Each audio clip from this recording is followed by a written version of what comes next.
If you find the content relevant, then do like, share, and subscribe to the channel.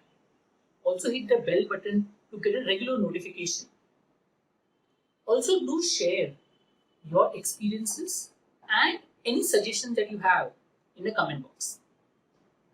Hope you enjoyed.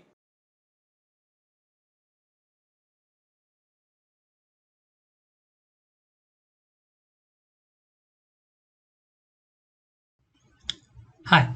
So we're looking at CAT Cont in terms of how to prepare for the examination. So how to prepare for the cons. So what I normally believe is people have a wrong way of preparation. And so you can continue preparing, but let me just try to put my perspective about preparation. So I am Patrick. So I've scored 100% 6 times in CAT, and my way of trying to solve CAT is what I will try to put forward. So this is general con syllabus. Con syllabus is always the school's time syllabus. The idea of being a school syllabus is because it wants to keep a common platform for all students, arts, science, commerce. So technically you have gone to the syllabus before when you were studying in school. Nothing new. Topics, I put that in the syllabus as such. Now, how do you prepare for the same? Normally, I personally believe that you should directly start with the questions. Even if you don't get the answer, start with the questions. Because it is known, I mean, in some few students, when they start solving a mock before they start preparing, they tend to get a higher marks than after they start prepare, after they finish preparation. Now, why is that happening?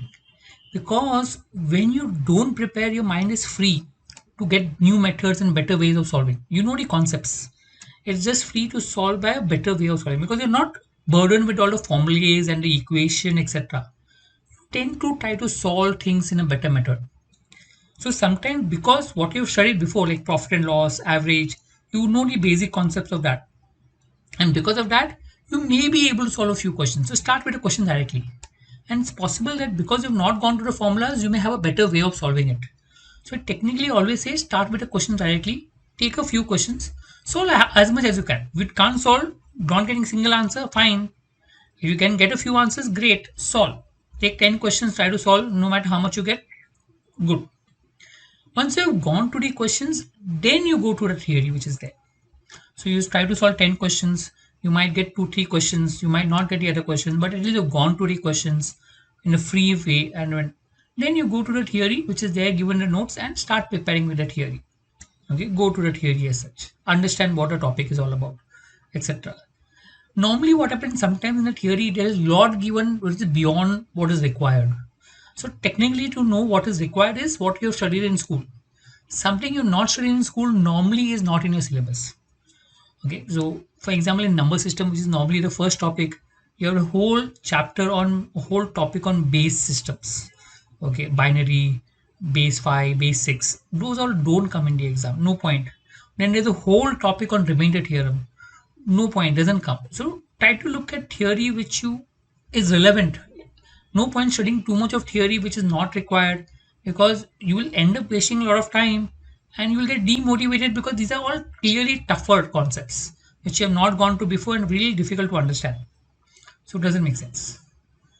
Once you've done that, gone to the theory, what is relevant, go to the sums and solve the remaining sums which you have not solved, or start from the starting and solve whatever sums are there.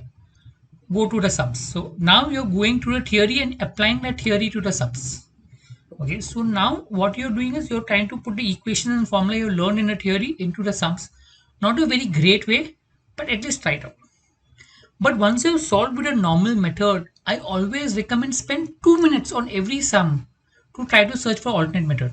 Think, can this sum be solved using options? Can it be solved by any other way? To look at alternate methods to solve. That helps. Maybe you'll not get any alternate method, but the fact that you think helps. I normally recommend people not to go after solving too many sums. Focus on solving a few sums, but try to find alternate methods for each sum. Even if you don't get the methods, the fact that you try will help you to improve on your cons. Okay, and once you finish the whole process of solving, then solve a test just to understand where you stand. Normally, test is not a maybe right indicator. Test could be tough, test could be easy, but at least solve a test so that you know you finished the chapter. Right? This is how do you go about preparing for a topic. There are a lot of mistakes that people do while preparing. I'll come up with a separate video where I talk about mistakes that people commit while preparing for quant.